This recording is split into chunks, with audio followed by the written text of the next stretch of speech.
Good morning everybody. Jumpa lagi dengan Mr. Kosim untuk sesi selanjutnya. Setelah kita kemarin membahas tentang orang dalam pandangan bahasa Inggris, hari ini kita akan membahas tentang noun atau kata benda. Apakah noun itu? Noun adalah segala sesuatu yang merujuk atau kembali kepada manusia, hewan, dan benda-benda. Sini kita lihat pengertiannya.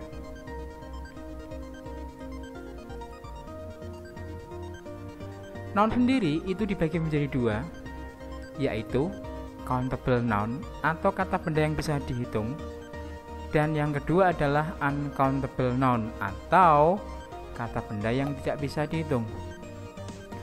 Setelah mengetahui bahwa noun dibagi dua, kita juga harus mengetahui ciri-ciri dari kedua kata benda tersebut. Yang pertama, kita akan membahas tentang ciri-ciri countable noun. Yang pertama, countable noun itu bisa diberi artikel atau istilah bahasa Indonesia adalah kata sandang, en, dan bilangan. Jadi, ketika kita menggunakan en, dan bilangan seperti 2, 3, dan sebagainya, kemungkinan besar itu adalah kata benda yang bisa dihitung. Contohnya, a book, satu buku, an apple, satu apel atau sebuah apel, 3 books, 3 buku, 4 apples, 4 buah apel, dan sebagainya. Ciri yang kedua dari countable noun adalah bisa diberi artikel the. Contohnya, the chair yang kita artikan kursi itu, serta the chairs, kursi-kursi itu. Jadi ketika kita menemukan kata yang menggunakan the, kemungkinan besar bisa disebut sebagai countable noun.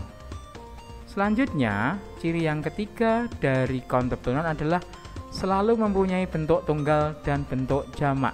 Jadi, ciri yang ketiga wajib ada bentuk tunggal dan jamaknya.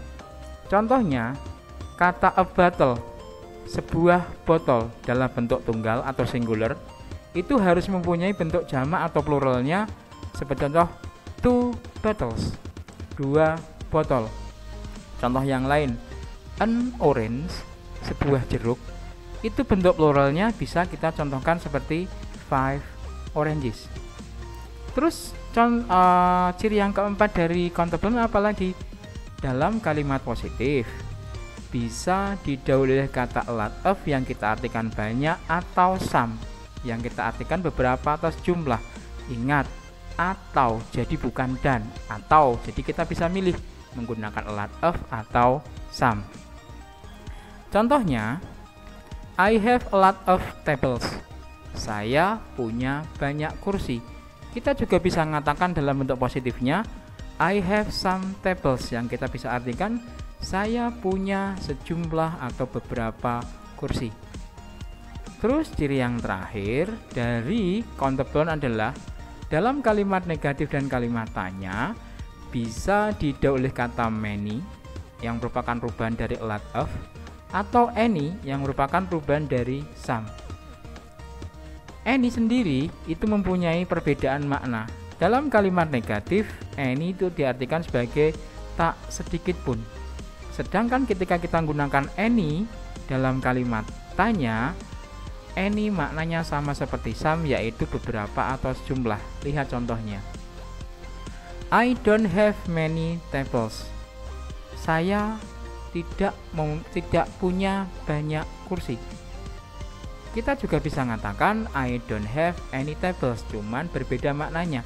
Kita artikan I don't have any tables, saya tidak punya sedikit pun atau saya tidak punya satupun kursi.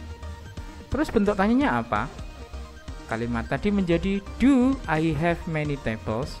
Apakah saya punya banyak kursi? Atau kita juga bisa mengatakan do I have any tables yang mempunyai arti apakah saya punya sejumlah atau beberapa kursi. Nah, untuk memahami materi di atas kita bisa lihat contoh atau latihan soal di bawah ini. Latihan soalnya yang pertama ada 5 soal, translate into English. Terjemahkan ke dalam bahasa Inggris. Yang pertama, sejumlah mangga. Kalau tadi mengerti atau mendengarkan keterangan di atas pasti bisa mengerjakan. Yang kedua, 5 pisau. Apakah itu dalam bahasa Inggrisnya? Yang ketiga, banyak semut. Yang keempat, 10 gelas. Itu apa terjemahannya dalam bahasa Inggris? Serta yang terakhir, beberapa komik. Selanjutnya untuk latihan yang kedua, kita balik translate into Indonesia. Contohnya, some spoons, itu terjemahannya apa dalam bahasa Inggris? Some leaves, some spoon tadi terjemahannya apa dalam bahasa Indonesia? Some leaves itu kita artikan apa? 11 mangoes, a lot of pictures, serta a lot of rooms. Itu kita artikan apa? Semoga bisa bermanfaat. Kita jumpa lain waktu. See you on the next meeting. Goodbye.